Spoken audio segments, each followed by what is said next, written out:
Chad, you were able to find it down there pretty easy? Yeah, no problem. Google Maps is a fantastic thing. Yeah, I appreciate all the info. All right, here we go. 3, 2, 1. What's up, y'all? Welcome to the Sports Medicine Broadcast, Cirque du Soleil. Cirque du Soleil. Cirque du Soleil. All right. I would have said that easily had I not been reading it. I would have said Cirque du Soleil, but it's just spelled funny. All right.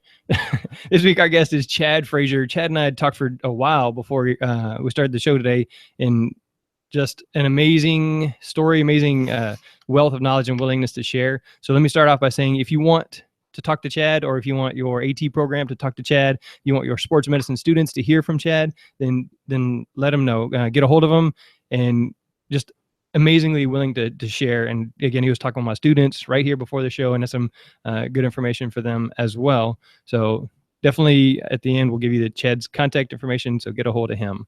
I am Jeremy Jackson, host of the Sports Medicine Broadcast. I got my students here with me, and then of course Chad Frazier, and on Skype is Shawn Reedy. Shawn, say hello. Hello, everybody. There we go. This is sportsmedicinebroadcast.com/Cirque. So that's CIRQUE, as in Cirque du Soleil. So again, sportsmedicinebroadcast.com/Cirque. Chad, we talked about your background. You did 2 years as a massage therapist, as a athletic therapist, because you're from Canada. Correct. And then you did 2 years in your master's in Virginia, and then you did 11 years in college sports. Is that right? 7 years in college sports. 7 years in college Seven sports. after my graduate work. All right. So tell me a little bit more about that, and then we'll go from there. Yeah, well, I grew up in Canada. I'm from a small town on the east coast of Canada, a little town in Nova Scotia. I was an athlete my whole life. So, and then when I started to get hurt, I was just more curious about what was going on with my body. Was able to become a student therapist while I was in my undergrad. I had a great mentor, Tara Sutherland, and so she took me under her wing, and I really realized that was something that I really wanted to do more. So pursued a master's in education and sports medicine down at Old Dominion University in Virginia, and then decided to stay in the area. Really loved the Norfolk, Newport News, Virginia Beach area, and stayed there for 7 years working at a Division III university there, and just absolutely had a fantastic experience there.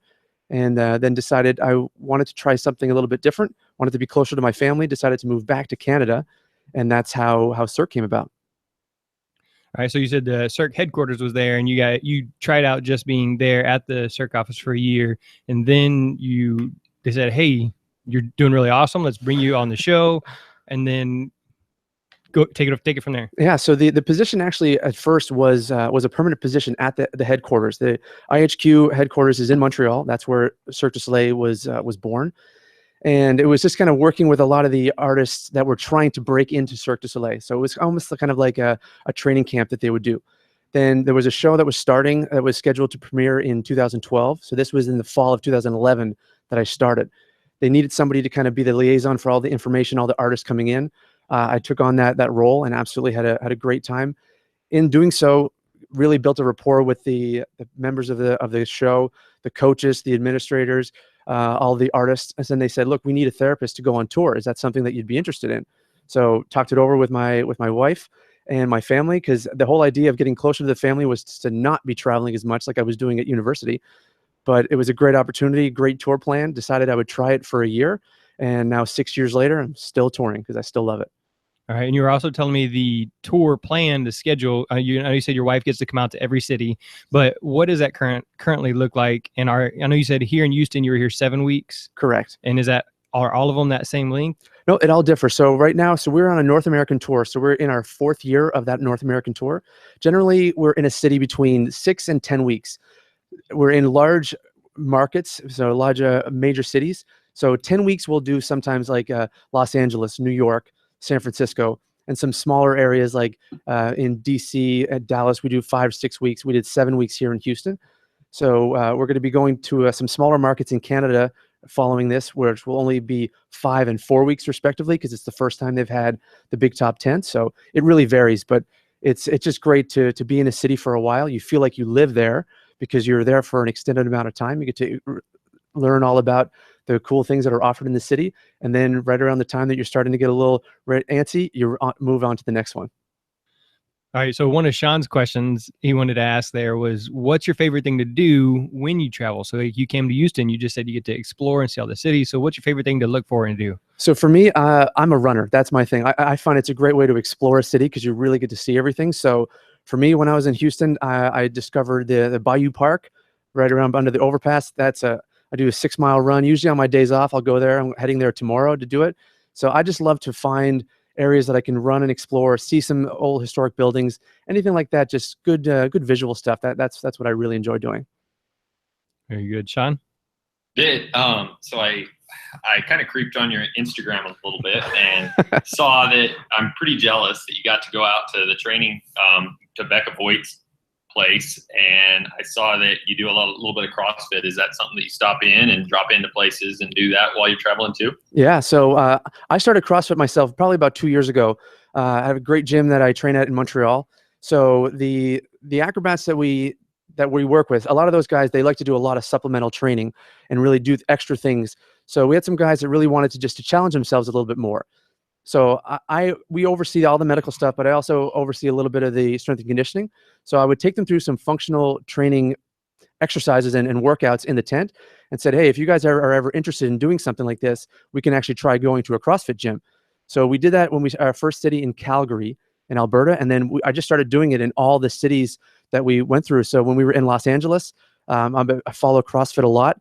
I contacted Becca Voigt because her gym was right close to where we were staying. And she was a Cirque fan as well. So getting to train under one of the top CrossFit athletes around has been fantastic. Camille LeBlanc-Bazinet was a fittest woman in the world in 2014. She's a fellow Canadian.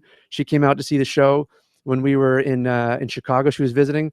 Noah Olson, another big CrossFitter from Miami, he came out to see the show. So what I found is that so many people enjoy Cirque du Soleil. So if we can share the worlds that we're in, I love to show them how we train and get ready for things. And it's great for the acrobats and myself to be a part of that as well.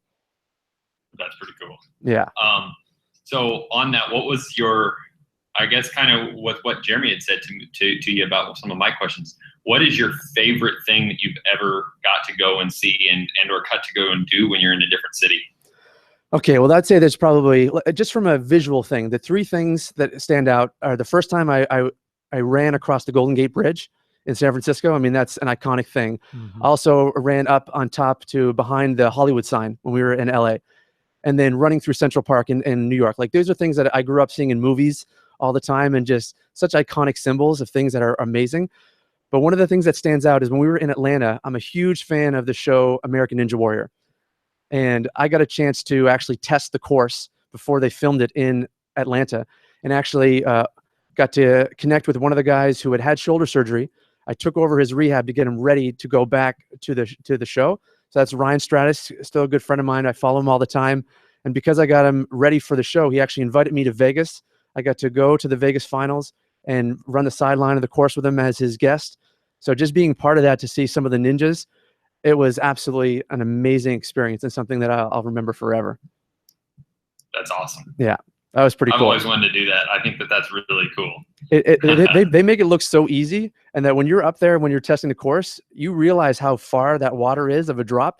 It is intimidating. And I brought a couple of the acrobats out to test with us, and some of the guys did fantastic. But it's, you have like 40 or 50 producers watching you go through it, and they're like, all right, go. And everyone's just watching you. It's not even on TV yet, but it's quite intimidating. But it was an experience for sure.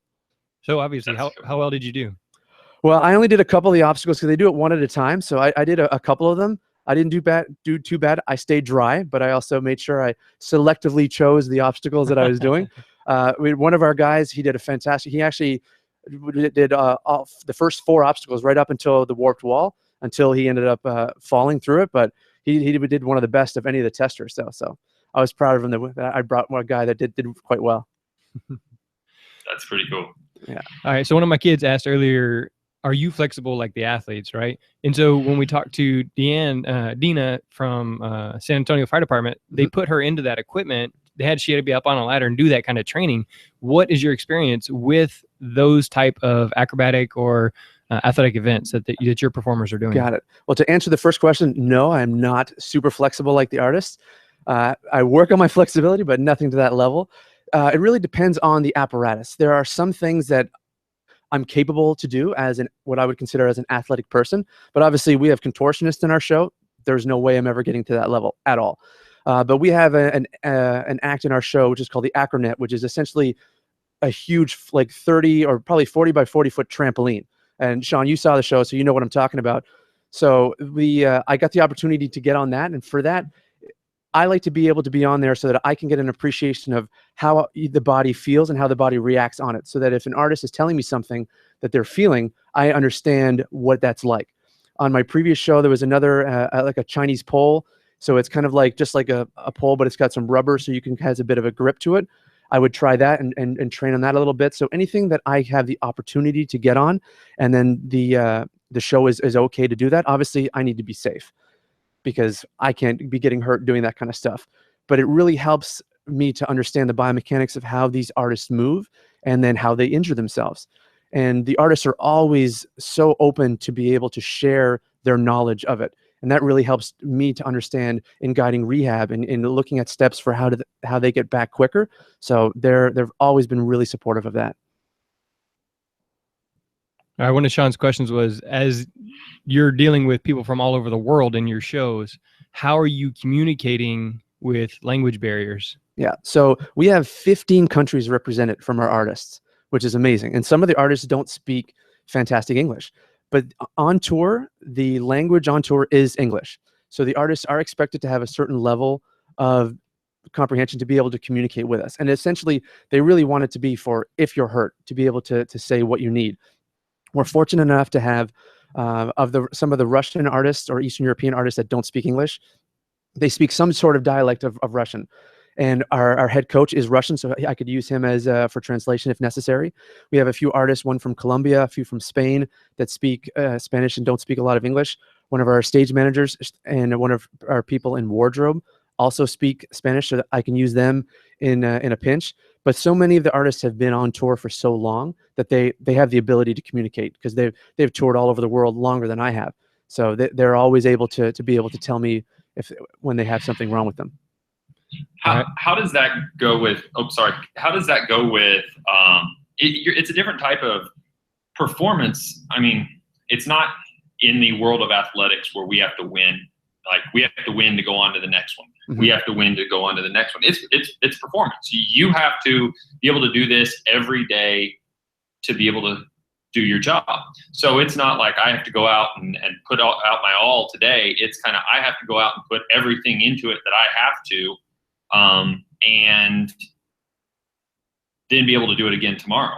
So how does that mentality a little bit differentiate between, you know, the athletes that you worked when you were at Old Dominion or any of these different schools, mm-hmm. in comparison to the performers that you're working with today?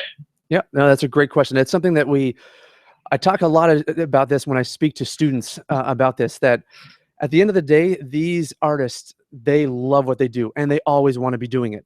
So there are times when their bodies are not at the greatest health, or they're coming back from an injury, and they want to go back on stage because they love that feeling of the crowd giving them that applause. And they just love sharing their craft with anybody, like anybody who competes or does anything at a high level.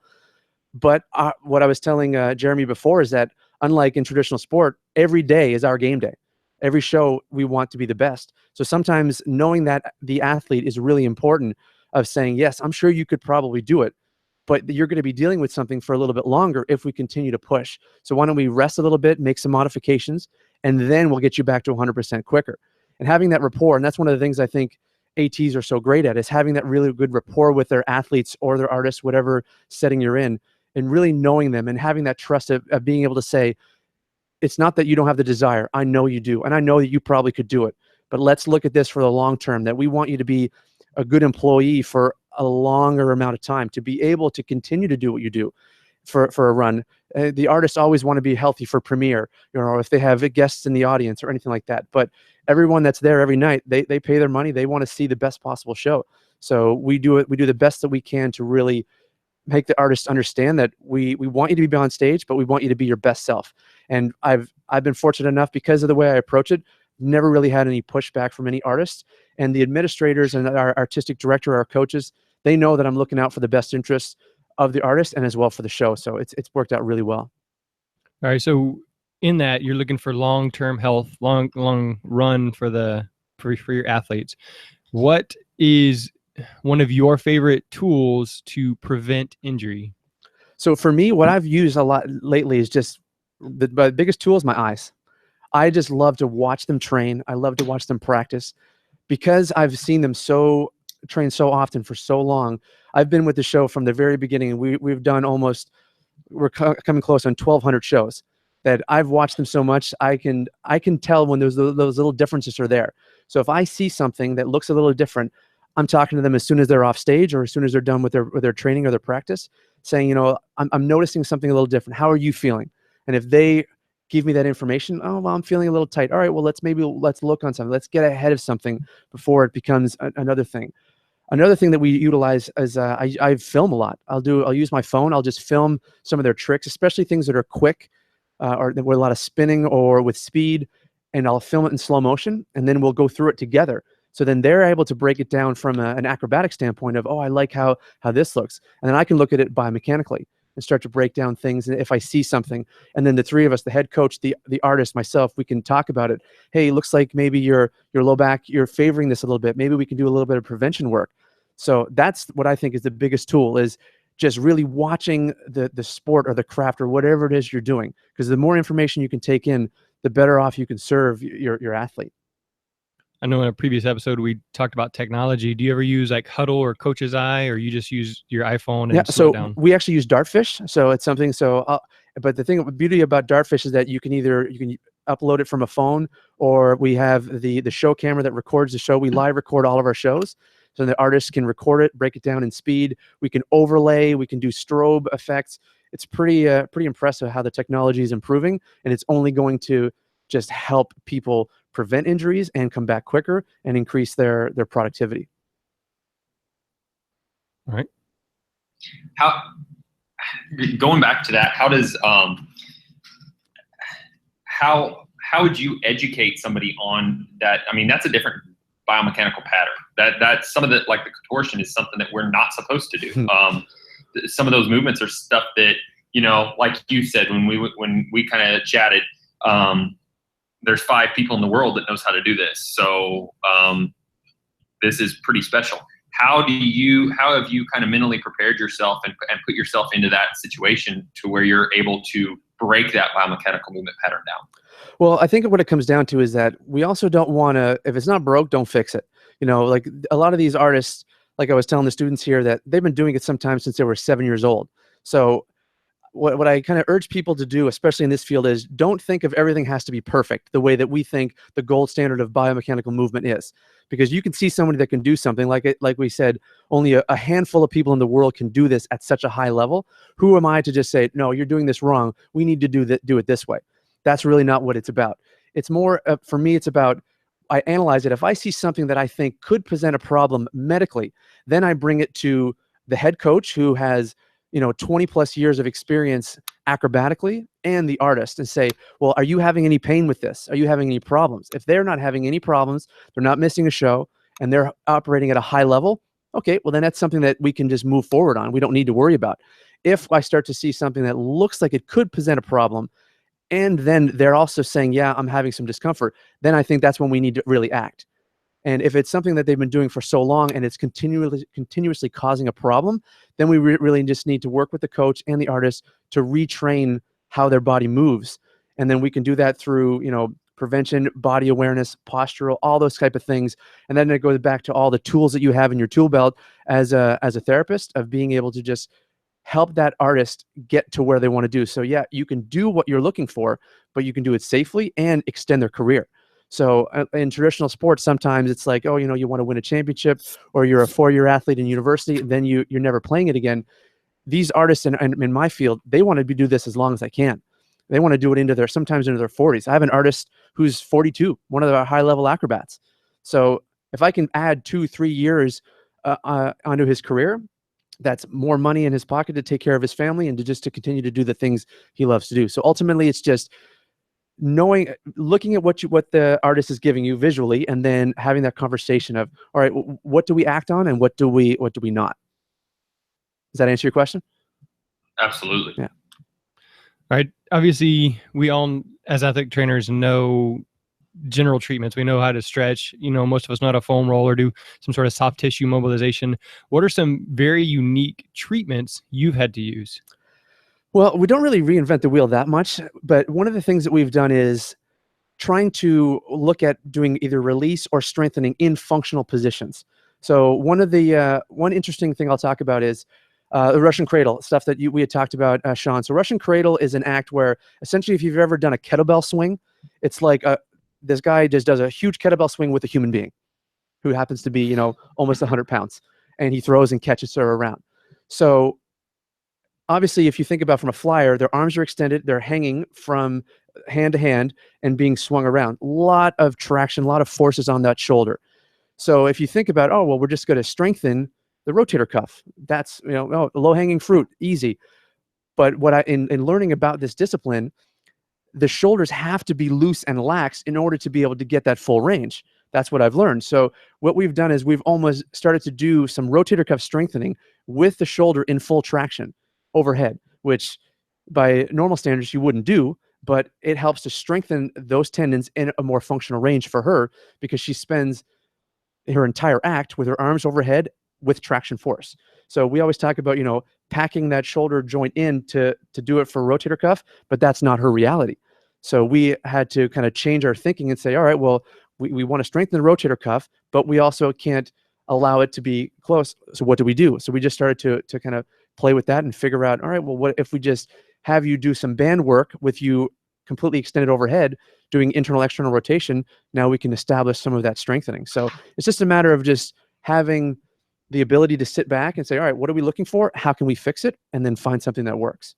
All right. So describe that a little bit more for me. How do you have somebody in traction and going through range of motion for strengthening exercises? So can you see me? Yeah. So if we have her kind of overhead like that, and then we'll have her with a band and then just doing some internal, external like that in that fully flexed position, because she is in such full flexion with that it's almost, her joint is almost being pulled a little bit. So rather than kind of being in that position where we keep everything tight into the joint, we're just letting her go out with that band, put a little traction on it, and then start to just bend the elbow a little bit and get that rotator cuff moving a little. It's not ideal. Does it fire the rotator cuff as much as we would like? Probably not, but at least it's training those muscles in more of a functional range for her. And we found that has really helped to increase her strength and helped her to not be out of performance as much. Something similar. I wonder if swimmers would benefit from exercises like that because they do a lot of overhead movement out here. Yeah, the only difference with that is they're overhead, but then they quickly move back in. She is almost, and Shawn, you can see since you've seen it, but she is in that flex position and she holds there because he's swinging her around the whole time. So for an extended amount of time, probably a good 4 or 5 seconds with a good force, we have a lot of traction on that shoulder joint. Gotcha. It's literally like they're when you do that slight traction on your shoulder, on your post-op shoulder patient or something like that, just that overhead traction, just to get a little bit of that light pull, and that range of motion, stuff like that. It is literally like you're yanking both shoulders out. It was crazy. I mean, the athleticism and just what you have to do. I mean, you're not hanging on a bar. You're not hanging on something there where you're getting that light traction there. You're getting the pull and the actual G-force, which what I would imagine that I could compare it to, of that whipping action as she flips in the air, and then the guy actually grabs onto her and catches her and has her come down and swing. So it's not that she's like sticking her hand out then to catch onto a bar or a motion there. It's that he literally catches her in the air at the wrists. And I mean, you could see where there would be just, it's like dislocating a shoulder every time that you catch her, you would almost think of. And I mean, it was crazy to watch. So it was nuts. I really enjoyed that one. Actually, that was one of my favorite ones for sure. Especially because you could see that, they had to adjust for, in the show that I got to watch, they actually had to adjust a little bit because, it's a live performance and things happen and something happened different. So they had to kind of modify, adjust, and then jump back into it a little bit. It was crazy. Mm-hmm. So on that note, Shawn was saying they had to adjust. You talked to me a little bit about your schedule. You have meetings, and you went through this with the group you said Nova South, the university. Oh yeah, Nova Southeastern. Yeah. Nova Southeastern. So there's an article on AT today about Chad and their experience there. But you talked about they go through these meetings, you watch the trainings, you see, hey, is there anything we need to scratch or take out of the event? So talk about, I mean, there's so much going on at Cirque du Soleil, and if you've never seen it, then it's really hard to understand. Even with the YouTube video, you missed probably at least half of it watching it on the video, because there's so much going on around every direction. But just the timing seems like if everything isn't exactly the way you train every day, then it's going to be a catastrophe, right? But you just said some things get scratched that day. Absolutely. I mean, at the end of the day, it's live performance. So you can do the best you can to prepare, but there's always going to be some things that change. So what we try to do is, on a typical day, our trainings will start at about 1 o'clock in the afternoon for an 8 o'clock show. And then depending on who needs the stage time, so some artists won't have to be there, some will be there. And then we are there from 30 minutes before the first training, much like for any kind of a practice or anything like that. Anybody that has any modification in the show, they have to make sure they check in with us every day. We have what's called a lineup meeting, which is 2 hours and 30 minutes before the show time. So at that point, we lead that meeting of saying, all right, this person is either out, or this person is modified, this is what they can't do.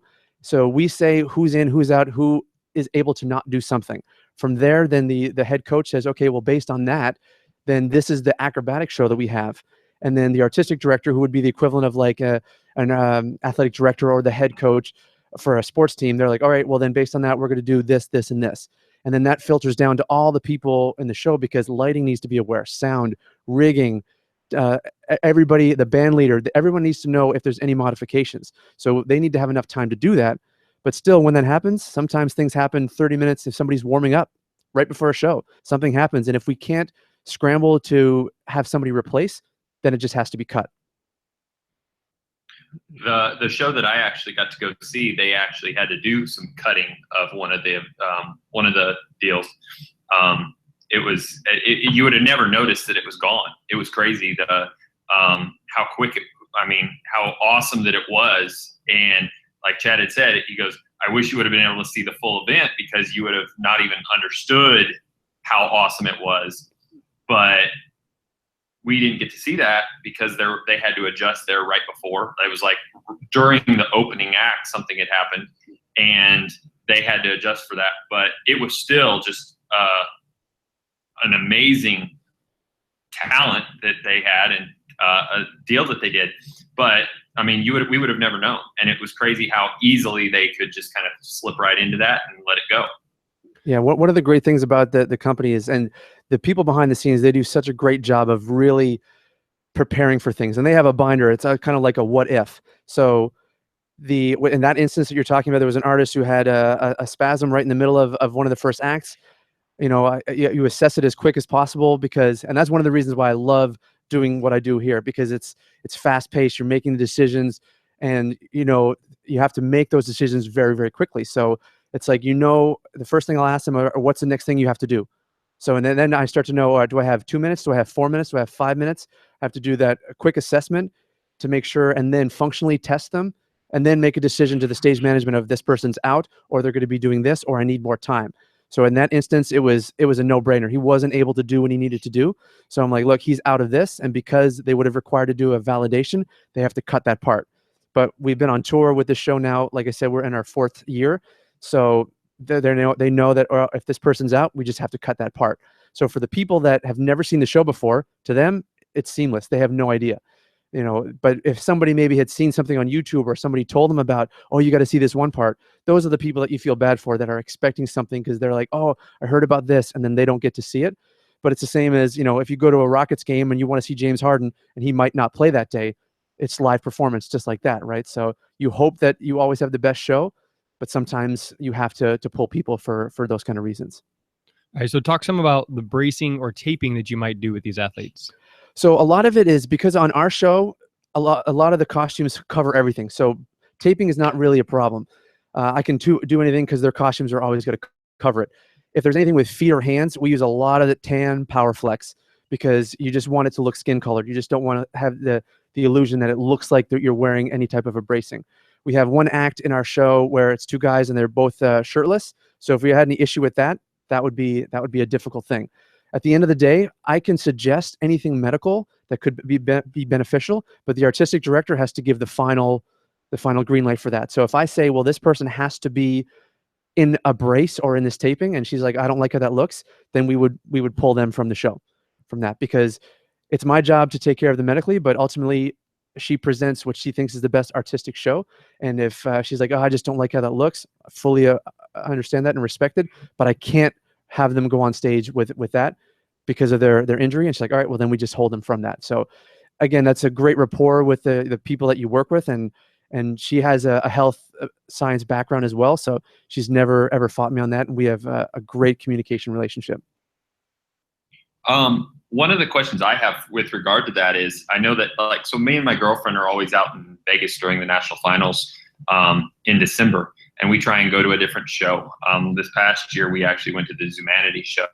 So it was interesting, but I was not expecting what I showed up to. But so something I noticed there was some of the tape that was used on that one. And I know that's not your show, but you might be able to answer some of this, where they utilize like a lot of, because their bare skin, I could see some of the brown tape around the knees. Was that for padding, or would that be to protect the knee? Because it didn't look like it was like a kinesio tape, or it didn't look like it was a type of tape to hold anything structurally. It almost looked like it was more of what you would think of as like pads or volleyball position, so that when they go to slide on their knees, they don't tear up their knees or something like that. Yeah. And obviously they had to go more nude in the color, so that to actually paint it and or put it on makeup to match the skin tone. So that was just something I noticed. Can you kind of comment to some of that? Yeah, and obviously every show is different. And so Zumanity, I can't speak exactly to it since I've never worked with that show, but that is a show. It's kind of more of a sensual show. There is a lot of skin being shown in that show.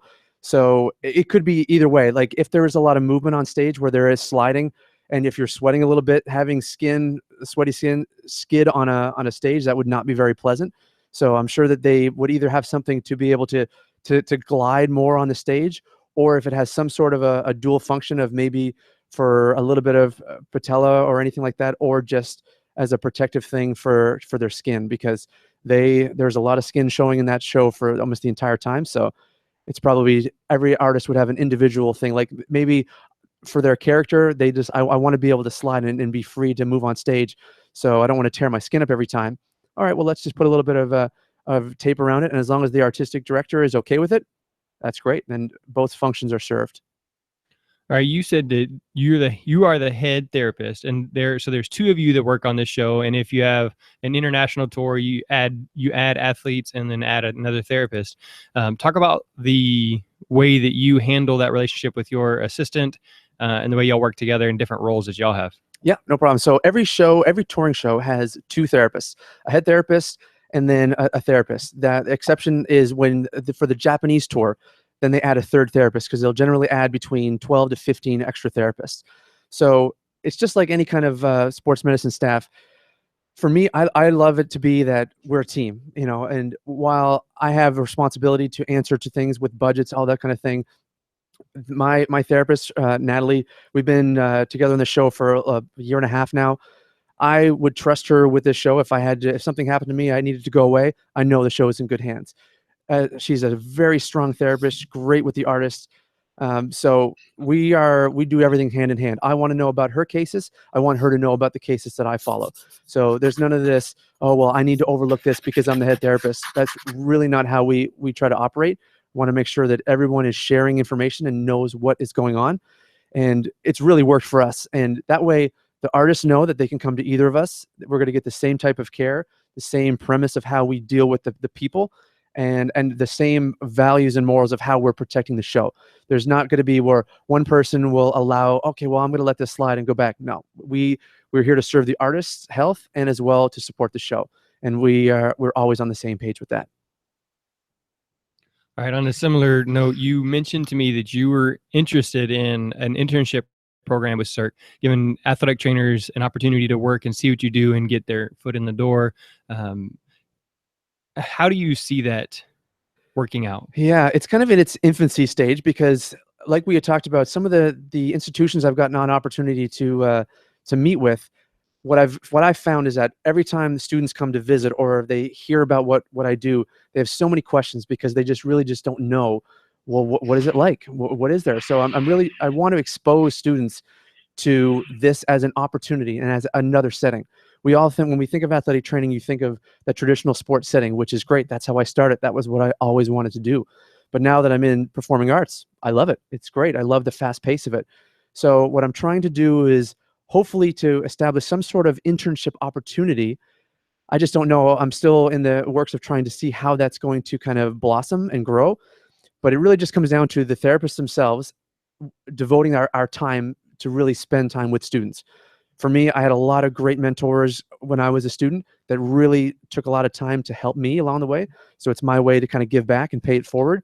So whether it's, part of an internship route where, okay, you spend 2 weeks with us on the road, well, not on the road, in the city that we're in, and you see, all right, you can help us out with administering exercise, and you can put hot packs, get ice bags, little things that students do at the high school or collegiate setting, but just expose them to what our realities are so that they can make that informed decision of, is this something I want to do? Or is it something that, no, I'd rather work in a clinical setting. I'd rather work rodeo like Shawn does, or I really want to go professional sports. I just don't want AT students to not realize that this is an option. And I found it's a very difficult setting to get exposure to. All right. So you mentioned in there you had a great mentor. So I want you to do two things. One, I want you to give a shout out to your mentor saying thank you. And then also you mentioned your dad is listening. So go ahead and give a shout out to him real quick. Yeah. So my dad, Frazier, if you're listening back in Port Hawkesbury, hopefully you're enjoying the show. And my dad is a big fan of the podcast. He's been listening to them ever since I said I was doing this. So you have a fan for life there. My mentor, Tara Sutherland from St. FX University, she was the first one who kind of got me involved with this. And then Marty Bradley was my head athletic trainer when I was at Old Dominion, also a fantastic mentor. And then Chris Jones was a colleague of mine when I was a staff, but she had 30 years of experience in the field. So those three people and everyone I've met along the way have been just fantastic. And what I find, those are the people, you always have some pivotal people in your career that are the ones that are responsible for getting you there. And those people all had a huge part in where I am today. All right. So we'll pick right back up again. You said your dad's name is Ronnie, right? Roddy, Roddie. Roddy, thanks for listening, and I'm excited to have you on as a fan here at the show. So definitely, we're doing a listener spotlight coming up. So maybe I'll have you on next year as one of the listeners. You just brag on your son some. So, okay. What is the most rewarding part of your job working with the athletes and performers of Cirque du Soleil? I'd say just like the reason why anyone really gets into this is the feeling that I get when somebody's coming back from an injury, the first time when they're on stage and I hear the crowd give them that applause that they deserve. It's a fascinating feeling to know that you've had a part to do. And I'm sure anyone who's been in any kind of health field feels the same way, that when you know that you've really contributed in a part of somebody's coming back from something, because anytime you've dealt with injury, there's so much more than just the physical. There's the mental side of it. There's the social side and the physical side. So we as ATs and anyone in this field, we're there for the whole thing from start to finish. So when I see that person go back and come off stage and give me a high five and know that they know what I've done to be part of that, that is an absolutely amazing feeling. And then the other thing just with doing this in general is getting the opportunity to do things like this, what we're doing today, like fantastic, and meeting great people. Like I had an opportunity to meet Steve Antonopoulos from the Denver Broncos, like over 40 years. Steve Donahue from the New York Yankees. Like to sit and talk with guys like that who have been through like decades of people with some of the greatest athletes we've ever seen, and just to pick their brains, like that was as close as I've ever come to being starstruck, because of what I know they've gone through, and to do it in a public forum It's a great opportunity. It's just so rewarding to be able to call those guys colleagues and friends. Chad, what when you kind of go towards when you're talking about the different athletic trainers that you've seen, I know that you said when we were kind of walking around, one thing that you like to do is find the sports teams and find those different groups around. Kind of talk about that, would you? On your travels. Absolutely. So the first time when I was on tour with my previous show, Amaluna, I didn't really think about that as an option. And then when I transferred to this show and I started, it was our medical contact when we were in Toronto. He was an AT as well, and now he served as our medical contact to help us find our doctors and everything. So he had asked me, he said, "Hey, are you a sports fan?" And I said, "Of course, yeah. I did this before I did Cirque." So he connected me with the head athletic trainer for the Toronto Raptors and the Toronto Maple Leafs. And when I met with them, I found that they were so just almost as intrigued as to what I do with Cirque, because they were like, "Wow, it's so cool that what you do." And I was like, "Well, wow, I'm a fan of yours. I was here to visit you," but then they wanted to know more about what we did. So I started to realize that, wow, ATs, we're all in the same bunch. We've all been in the trenches together with the long hours and all that kind of stuff. So maybe there's more people that are interested in that kind of stuff. So I took it upon myself, because we were in major markets, to be able to say, well, hey, connect with people. Are you interested in coming to see the show, see the backstage of what we do? And then it was always just that kind of an exchange. So I've done that with literally every city we've been in the NFL, the NBA, the NHL, and MLB baseball. It's been fantastic. And just to have those type of contacts, and now anytime they're on the road, they're like, "Hey, I'm going to Vegas," or "I see there's a show in town." I'm like, "Hey, let me connect you with them." And just to hear about their realities. Well, what kind of things do you do for concussions? What do you do for prevention? What kind of new things do you use? Because if there's anything we know of professional sports, they get the best of everything. So it really helps me to keep my ear to the ground of what's new and what kind of stuff they like, and then connect me with other people. And it's just been fascinating. And I'm so fortunate of all these guys that I grew up watching. And now when I see them on the sidelines, I'm like, "Oh yeah, we hung out," and they're actually really, really good people. And just getting to meet some of the athletes, because they're intrigued as well too. Like when I spent time with Jason Biles with the Rockets, and James Harden was there. And I was like, "Hey, I'm James." I'm like, "Yeah, I know who you are." But I mean, super nice, super chill guy. And some of the guys wanted to come and see the show. So it's just great to share what we do. Because what I was telling Jeremy is that I've realized that a lot of people all over the world love Cirque du Soleil. So if I can help to share that and let people see what we do, then I'm more than happy to do that. All right. You mentioned earlier you have an EAP, emergency action plan. Have you ever had to stop a show for an injury? And then talk a little bit more about how you prepare for that, because like you said, it is the artistic director, it is a show, it is people paying. And so just talk about the whole process. Yeah, no problem. So that's something, so our EAP program is something I'm very, very proud of with Kurios. Every show kind of delegates how they choose to do so. For us on our show, we do our scenarios every 2 weeks. So we are always practicing show conditions where everyone's in costume, in uniform for the technicians, the ones that help us out. I'll go into that in a second. With music, with lights, and we go through and we time it, we videotape it, so we can really have that learning. It's our job as therapists to design the EAPs for every potential scenario out there. That's one of the things that can be difficult. And Shawn and I, we talked about this a little bit when you were there, that I need to be thinking about, well, what if they do this? And so we have something, if an artist goes into the audience, if they're on the stage, if they're backstage, anything like that, we have to be ready to have the response for that. We are the only medical professionals that are working in the show. So we utilize our technicians as our eyes and ears and our hands. So we are always at the head for any of our stuff for cervical stability. And then we have people that are help with our lift and slide, with our board, with our strapping, getting our oxygen, doing our splinting, anything like that. So we are kind of at the head, overseeing it, kind of quarterbacking it, so to speak. And then they do all of our stuff. And our technicians on our show, they're second to none, man. They are so great. Like we do it, and we take pride in knowing that we're going to be doing it at a high level. One of the reasons why we try to have such a high standard is, in this age of technology, you see things online all the time that the minute something happens, people's cell phones are out and they're recording it. So we are confident enough that if something were to happen on our show, you're going to be and if somebody records something, it's going to be how it should be done. because everybody knows their role, everybody does it, and we just go start to finish until we're there. Been super fortunate that we haven't had any showstoppers in my time. I have been on stage a couple of times for some things, but we're able to assess that and then have the show continue. So been very fortunate with that. The way it works with show business is much like how a referee calls you on. We have a general stage manager, and the stage is theirs until we are called. So if there's something that happens, I am waiting until I'm called on the stage.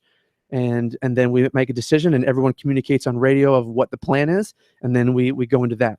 So we hold a standard that from the minute we're called on the stage until we are off the stage, we want to be off the stage in less than 8 minutes from start to finish, which if you've ever been to see anybody like carted off on a field, under 8 minutes, that's pretty impressive. So, and I think it's also one of the things that when you only have an X amount of people, like we only have 6 available bodies to help us, as opposed to if you see in a professional sports game, you might have like 12 or 15. When you have less cooks in the kitchen, everybody knows the role, everybody does it, and then we get out of there. So we've been very fortunate with that, and we do it all the time. We're always evolving it every time for what the needs are, and we invite the artists if they want to come and watch it. But a lot of artists are superstitious and they don't like to be part of it. They just know that it's there in case it's necessary. So one of the things that you brought up with that was that one time you had to be up in the I guess the top. So even that is something that you have to think about and have an EAP for. And I mean, I can walking around there, I can't even imagine. You think about your EAP for your football field, your baseball field, your practice field, but like you literally have to have one for stage, off Yeah. stage, inside of the little one of the balls, inside up on top of the net, up in the upper area, in the crowd. Like I can't even imagine the amount of EAPs that you have. And would you talk about like your safety precautions that you have to do with regard to being up there if you have to go up and evaluate somebody? Yeah, so that's one of the, when I came from from university, it's like, yeah, you have for all the different fields, but at the end of the day, it's still a field. It's flat ground, right? You know, so the only difference would be if you had swimming and diving. But for us, once our stage is built and we know what the acts are going to be, then we have to say, all right, what could potentially happen? What do we need to be ready for? So what you're referring to is our grid. So where the artists load in from the top, we have to be ready to, if somebody has an injury or anything up there, we have to go up there. So our rigging group, which is responsible for all aerial safety, they certify my partner, myself in fall protection training. We have our own harness that's ready to go right by the tunnel. So that instance you were talking about, there was an artist who had an issue and was concerned while the show was going on. Her act was complete, so the show was still able to continue. I got the call, I had to go up. So harness up, climb up in the dark, and do essentially an assessment in the dark. You know, have my little headlamp on, put it on the red light so it doesn't show up on the stage or anything. But we're 55 feet in the air in a 3-foot space doing a quick little eval, and then realized that everything was okay. So we waited until intermission, and then we were able to bring her back down. But you just have to be ready for the unknown. And that's, again, it's one of the reasons why I love doing what I do. Is I love that feeling of just not knowing what's going to happen every day, but being ready for it and being able to make a decision. And that's one of the reasons why I think it's so much fun.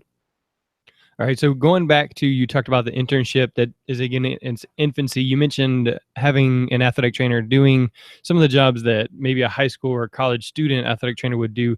Is that something that high school students, like my high school students that were here, could come and do that backstage tour, kind of like you were talking about? Or is this really something you're only looking for like graduate level students? Well, when I think of in the long term, if for a true internship route, I would think it would be geared towards somebody that really is, I want to gain more knowledge in performing arts because I really want to go in that direction.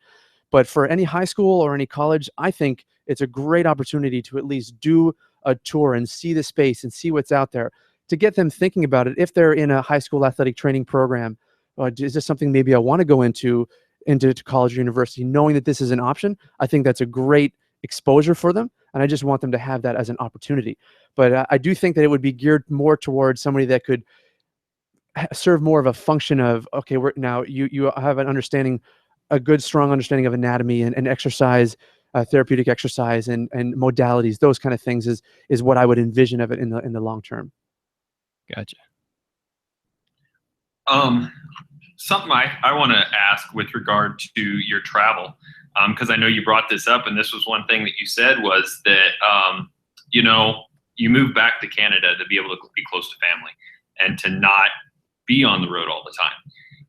Your dynamic of being on the road, though, it now is a lot different than what it was when you were in a college setting.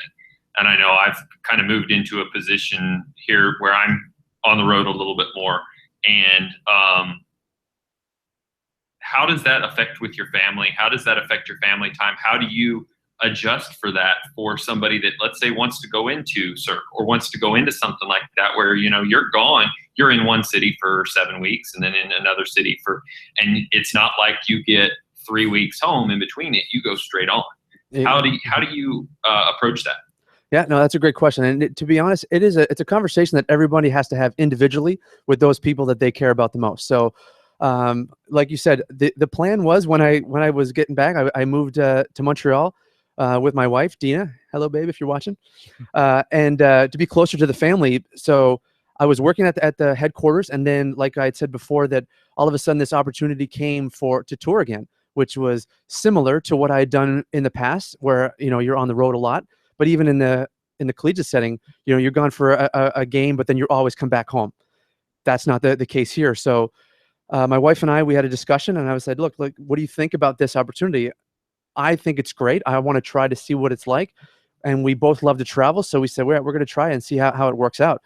With that, touring life is not for everybody, because like I was telling you, so the house that I have in Montreal, last year I spent 7 weeks total for the entire year of 2016. I mean, that's not common, and it's not ideal. I'd love to be at my house more, but this is the nature of the job that I chose. But the opportunities of getting to see parts of the world and learn things and cultures in different areas, that type of life learning, you can't learn that from a book. And that's something that I really think just bodes well and really helps to shape me as a better human. My wife is really encouraging of that. She loves to see all the cities that we go to and experience that. And it's something that we do together. And we also communicate a lot too. Like, I don't think I'd be good at this job if I wasn't able to communicate well with my artists and the people that I need to. And I certainly wouldn't be able to have a successful marriage if I wasn't able to communicate well. So, you know, we use Skype, FaceTime, anything like that. We're on the phone all the time, making sure that we are keeping in touch with our needs. And then also when we are together at home or when we visit, we spend really good quality time together doing things together. And I think that keeps that balance of doing something that is difficult and being on the road, but also doing something that you love. And it's a question that I ask all the head ATs of, like, in the NFL, when they're constantly on the phone and always on the road and busy. And they're like, yeah, you just have to have a good understanding group of people in your corner. And I've been very fortunate. Like my sister, Natalie, my parents, Roddy and Drusilla, and my wife, Dina, like that's my core circle. And they all know that I love what I do and that it's brought me some amazing experiences. And they all are a fantastic support structure. And I'm very, very grateful for that. You mentioned that your wife gets to come to all of the cities. How does that work out? And I guess how often is she there, and how well or how long does she get to stay when she comes to see you? Yeah. So I always joke that my wife uses our tour plan like a catalog, that she looks and she finds all the cities that she loves, and she just comes and plans her vacations accordingly. So we usually spend between, like I said, 6 to 10 weeks, on average, usually 8 weeks in a city. So in about the halfway point, we usually get what's called a double dark. So we're off Monday and Tuesday.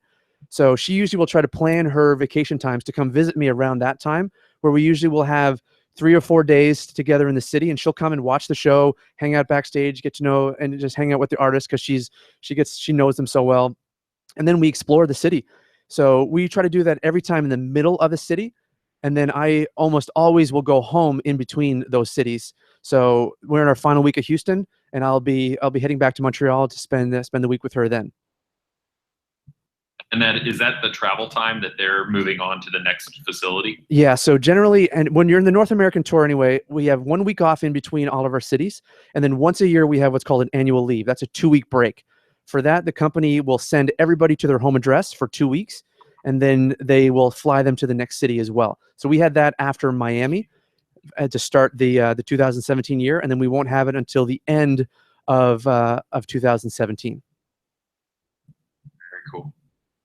All right. So one thing we haven't discussed at all is pay, right? I don't think that in an NATA survey, a Cirque du Soleil athletic trainer is well represented. I'm not quite sure, but obviously here in Texas, you know, I'm okay with saying how much I make. I make $68,000 a year. This is my 13th year as a professional. How do you guys rank? You know, I think NFL is probably the top in the pay scale, but how do you guys rank there? I would say as an AT, we rank quite high. Yeah. In looking at it, and I did my part to answer the salary survey to do it with performing arts. I put it as professional performing arts because I want people to be aware of that. Mm-hmm. They do a very good job of taking good care of us. So a lot of people are in the high range and approaching in some over six figures with that. So I know that's it's great. And the way that I look at it is that I think ATs all around work very hard, and I think a lot of are underpaid. So the way that Cirque has kind of looked at it is that, look, we're going to pay you well, and with that comes responsibility. And I'm okay with that responsibility. I take that on. I don't think that's any less responsibility than any AT in any setting takes on. But I think that when you know that you're getting that financial compensation, you take it quite seriously, and you're like, well, they're going to pay me. I need to make sure I'm on top of my game. So I think that performing arts is definitely, at least with Cirque du Soleil, and I can't speak to how it is on other circus companies or other performing arts, but with Cirque du Soleil, I am quite well happy with how they compensate me. And we also, we have our food is taken care of. We have cooks that travel with us. They give me a phone. So I have very little expenses when I'm on the road as well. So while they pay you well, they also travel us and everything. If I choose to rent a car or do anything like that, that's out of my own pocket, but they'll take us from city to city and give us everything that we can to be able to be successful. So, and they're really trying to do that to retain good people. You know, there's about, between 36 and 40 of us in all over the world. So if they are viewing that we are high level professionals, they know that, well, if you want to keep those people, you have to compensate them well. So the company has done a good job of trying to continue to bump up our compensation, and I think it's retaining quality talent. All right, so you're going to hire a new athletic trainer to work with you. What are some of the things that you're really looking for? Absolutely. So to me, two things. The soft skills are going to be number one. You need to be a very, very good human. You need to be a good person, good communication, and adaptable. Because like we were talking about, Shawn and Jeremy too, things can change so quickly. Like you have to be able to be like, okay, well, it's not going to work today. Something's going to be different. Can you deal with that stressful situation?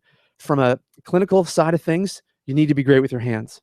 And that's what I think is something that is sometimes can be lost a little bit in AT, that we can be so quick to want to add tools and different things. I want to do this, want to do that. That's great. But at the end of the day, your hands have to be your best tools, because humans want that touch of knowing that, all right, you can feel what I'm feeling and you can help to fix it. Tools can absolutely supplement that thing, but at the end of the day, you have to have a good set of hands to know that, because you can't have all these different things because you have to travel them as well. And Shawn, you saw how small our space was. Things have to be in trunks and cases. So I'd love to have a lot of stuff, but the being adaptable and being good with your hands are like the two big things. So what I would tell students is if performing arts is something that you're maybe interested in, look at working with sports like gymnastics, track and field. And the reason why I like those is track and field have a lot of different body types. You have some of your bigger throwers, you have your steeplechase, you have your sprinters, your jumpers, and just get your hands on them, like massage, feel how different Achilles feel how different shoulders feel, because that's really going to be like, when I look at all my 46 artists, 46 different body types. And what works for one person is never going to work for another. So the more people you get your hands on, then the more that mental Rolodex you have of like, oh, okay, yeah, I remember how this felt with this person. And then you can kind of apply that to that. Like nothing ever feels like it is in a textbook. And I remember that was the biggest thing when I first started doing this. But the more people that you get your hands on and the more you use colleagues and just people that you meet, it's going to put you in a position to potentially be in this field. All right. Shawn works at a recovery center right now at AOKC. Mm-hmm. And so as Shawn was talking about, that guy is like squatting, doing kettlebell swings. Normally people don't do workouts like that every day. They do them every other day or maybe every third day, that kind of thing. So what are some of the things that you do or your athletes do for recovery from an intense workout, which is their performance? Yeah. Well, we try to have them do a lot of just more active recovery. A lot of them just like to walk around the city. I don't want them to just completely stay still. I always encourage anybody to use your body, move, just keep moving. A lot of them I'll encourage them to swim.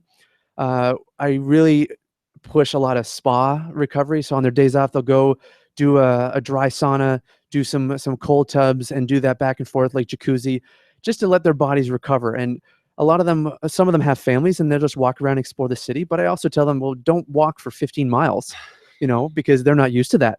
Use your body, move up, sit a little bit. But some of the guys, like the guys that we talked about with the CrossFit, they just love to train. So on their days off, they're going to really push it hard on that day, knowing that they're just going to taper off when they're in more of their performance. So every body is different. And it goes back to knowing your athlete and your artist. My suggestion for an acronet artist that loves to do a lot of high intensity stuff will be different than from the contortionist. The contortionist, well, I'll just have, all right, get your body moving a little bit, but do a little bit of stretching, but just active recovery, not to do anything too intense. But another thing is, because they've been on tour for so long and they're veterans, they know their bodies. A lot of them will say, well, I was thinking about doing this. What do you think? Yeah, I think that's a great idea. Or, oh, well, maybe, you had a bit of a long week. Maybe let's not, walk around the zoo for 4 hours.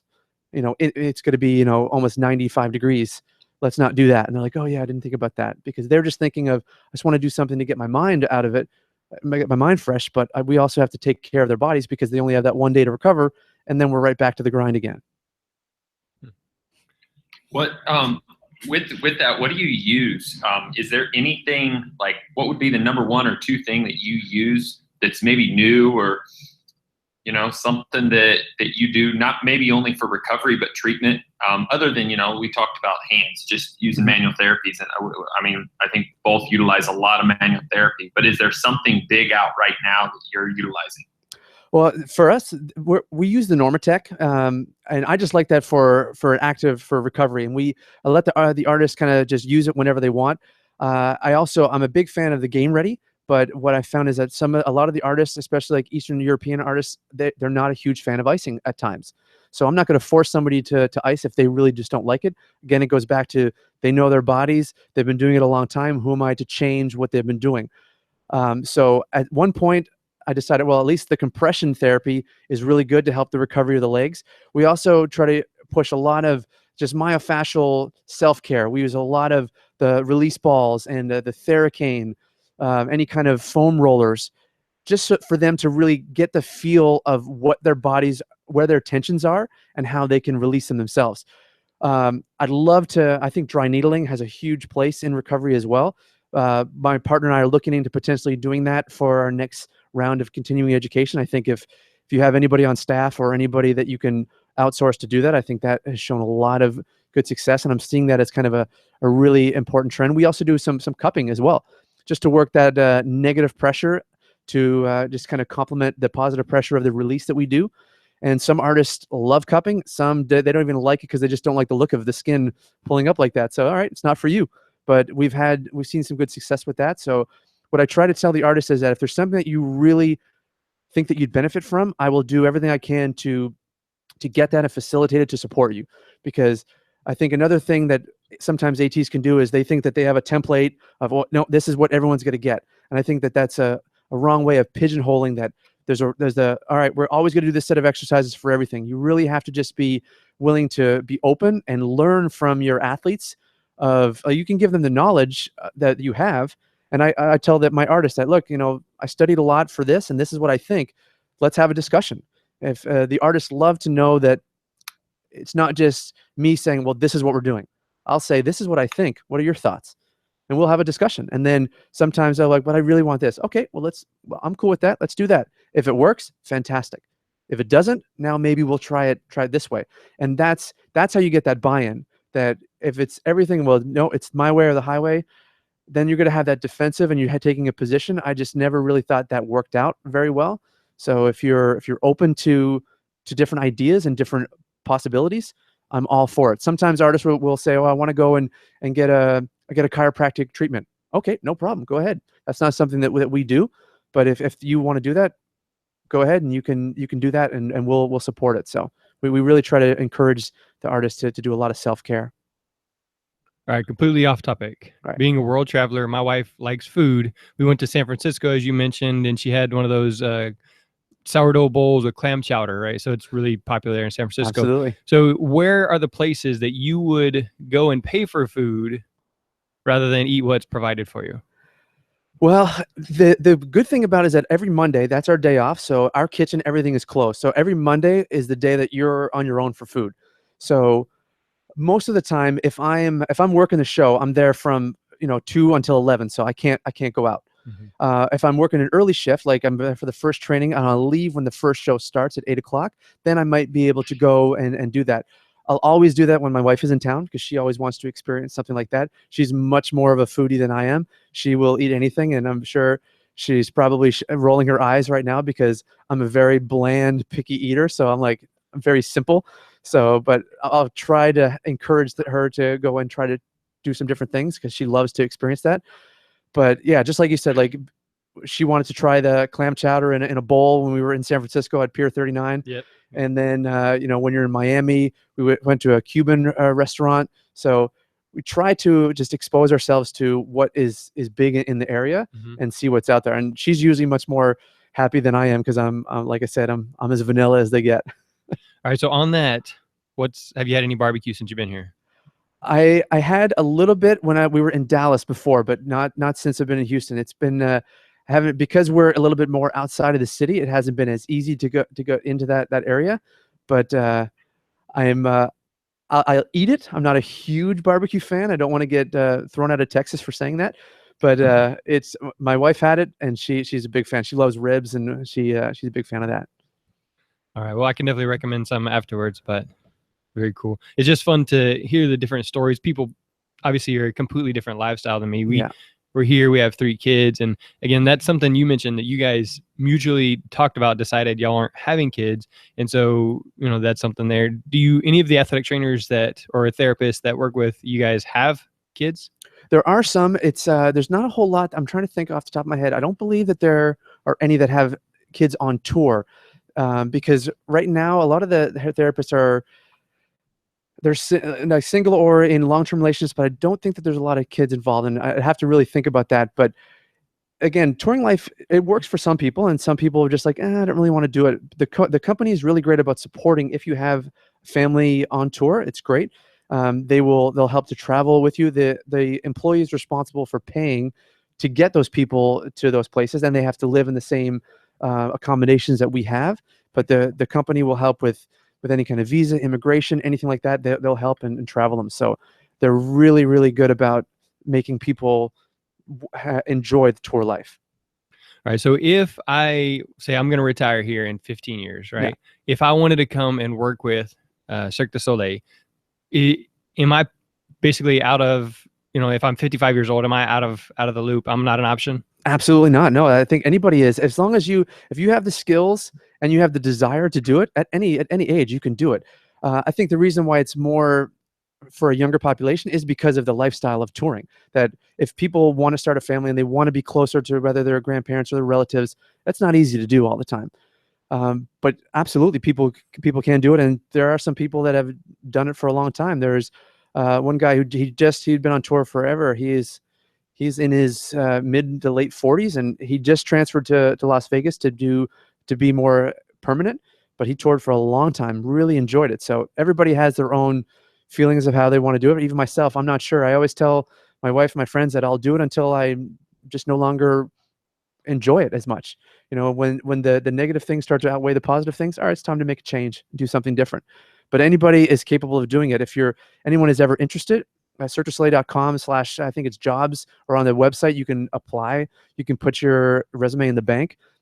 I always suggest that people try to connect with therapists that are in the company. If it's something that you think that you want to do, LinkedIn is a good idea. I mean, people are on Instagram, Facebook, and then if you know that there's a show in town and you don't have any of those resources, you can just go to the site, just talk to security and say, hey, can you leave my business card or a message to the therapist? I just want them to contact me. I've had people do that, And if it's a credible person that doesn't seem like they're crazy, because there have been a couple crazies, then I'll always reach out and be like, hey, what are your thoughts? What are you interested in? And I'll try to do what I can to make myself available. Like I said, it all comes down to try to be a good ambassador for the profession, because when you've had good people that have helped you along the way, I want to do my part. And if I can make somebody, I guess, excited or enthralled with this profession, I'm all for that.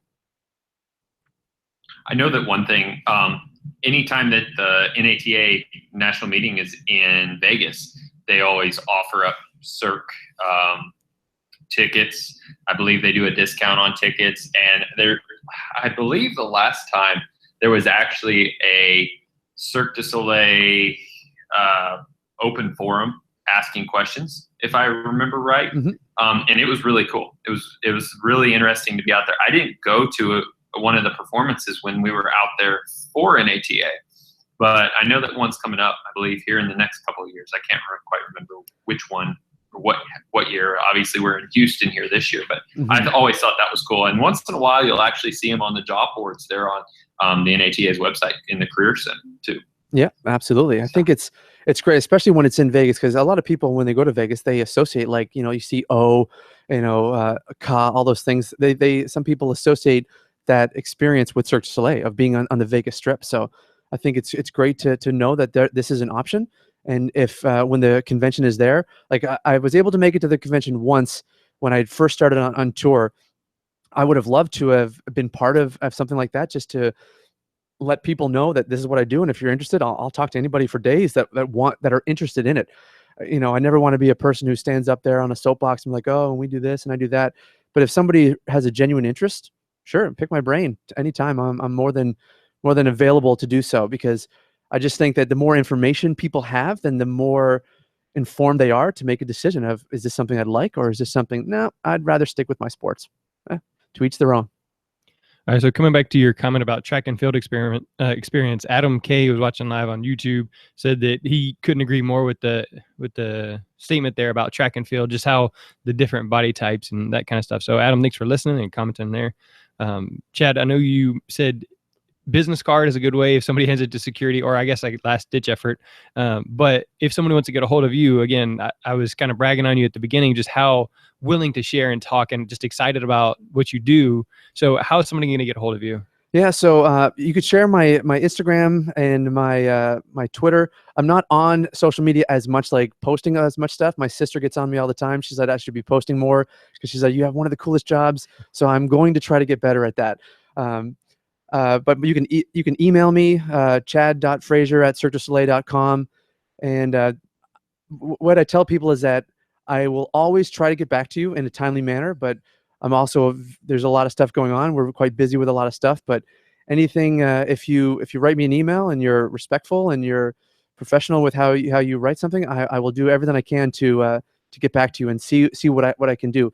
I've made myself available to students if they've had to do like an interview of somebody in a different setting, or a student that just wants to know more about it. I will always work with my schedule to try to make something work if I can. And if it's a bad time of the year, I'll always be honest and say, just give me a couple days or a couple weeks. But I've been pretty consistent with everyone that has reached out to me that I'll make time for you.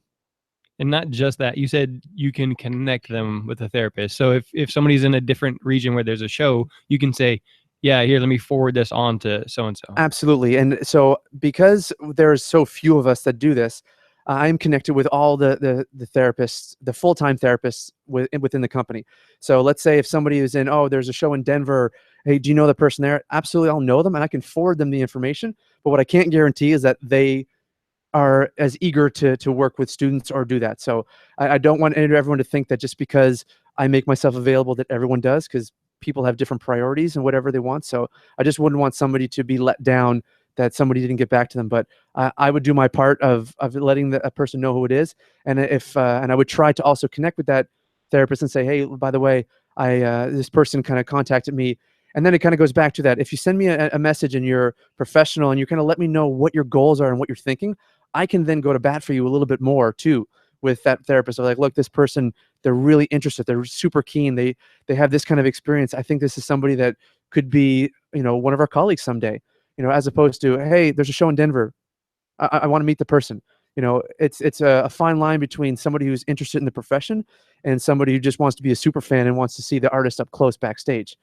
So, we do want to make sure you weed out the people that really are interested in this, because those are the people that I really want to help, that feel like they don't have anywhere to turn and just want that little foot in the door. And maybe that could be a great clinician and it could have a great career in this field. Very good. Shawn, final questions? I just want to echo kind of what you had said about how awesome. And I want to thank you, Chad, for everything, because it was probably, I could have probably been taken as one of those weirdos. Thanks for walking up to you and being like, hey, I have an idea. Can we try to sit down and talk about on a podcast? So it was really cool that my group here at AOKC, they kind of sent us up there and let us get to watch it. Man, it was awesome. My questions, I have 2 questions for you. One, the Russian, what's it called? Russian Cradle? The Russian Cradle. How much does that guy deadlift? Because that was the one thought that I had when I was watching it. I was like, I know he's got to be huge numbers. So, and that's also the meathead in me. And 2, I've got handstand walks down. How do I get into the single arm handstand just hold? That was the coolest thing too. You can if that guy, yeah, that's awesome. It's very impressive. So I'm working on my handstand, just a hold. I don't have the walk yet. So you got one up on me there. So well done. So the first question, deadlift. We've never actually tested his true deadlift, but at one point I've seen him deadlift 315. So that's 3 45s on each side. And he did it. To say it was easy would be an understatement. So we've never truly loaded up the bar with some bands to see how much he could do, but I would easily think it could be well over 4 bills for sure. So, but he can do 315. He weighs about 230 pounds, and his back and hips are some of the strongest that I've ever worked on in my career. And I've worked on some pretty strong football players, but just because of the repetitiveness of what he does is just unreal. His lower half and his core is so strong and powerful. So I'm going to ask him, and if I get an update number, I will I'll message you and you can do a little update on there. So to answer about the handstands, so if you're up against a wall, what I would do is that you just you get on that one handstand. So have you been doing the shoulder touches as well with that? Yeah, I've been working on it. Yeah. Yep. So you just spread the legs a little bit, and then you have to lean your body weight over to the side, because your shoulder needs to take that weight, but your center of gravity has to move off to the side to be able to do that. I make it sound like it's super easy. I can't even do it, but that's the progression that I've seen because the guy that does the handstand, he does workshops and stuff, and he makes it look so easy. He could do it he could be there like that for hours. It's quite impressive. So that's a little tidbit that I'll give you with that. It was insane. No, it was really cool to watch. I really enjoyed, and as well as getting to know you and just kind of chat with you that real quick time back there. So I really appreciate all of that. No, it's my pleasure. I'm glad. Another thing, just to tell any of the students that, I'm glad you took the initiative to talk to me about that, because if you just didn't say anything, we wouldn't have been able to have this opportunity and maybe reach somebody that, is interested in this kind of thing. So I love when somebody takes that initiative of I'm interested in this. I want to know. So that's why I make myself available. There are no excuses. Send the message and put it in my court and let me get back to you whenever I can. So I'm glad that you spoke to me, and this has been a fantastic experience. And I really appreciate you guys inviting me here. It's been fantastic. Definitely a talker. Chad knows his stuff, highly intelligent, very personable. So it was really cool. I could see when we were texting back and forth, you were excited. I know Shawn was excited, and like I said, me and Shawn have been trying to do this. So it was a really cool conversation, and I'm super glad that you did make yourself available, and it just happened to be on one of your off days. So my pleasure. Again, thank you. This is sportsmedicinebroadcast.com/Cirque. I have the links to Chad stuff, and of course, Shawn Reedy _ATC on Twitter and Instagram, I believe. But just search for Shawn, spelled like ready. So just search for him, and you can connect there with Shawn. Or again, I got the stuff for Chad on social media. You could at least follow him, reach out to him that way. and start building the communication.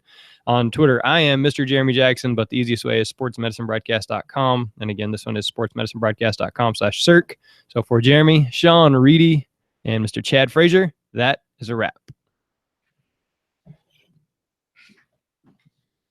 Thanks, guys. We'll be talking to you. Thanks, man. Appreciate it. Great seeing you again. Appreciate it. Yep, you as well. Have a good one and have a safe trip home Thanks so much. when y'all get out of here.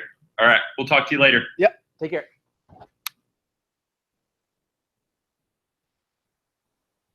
Hopefully I wasn't too wordy.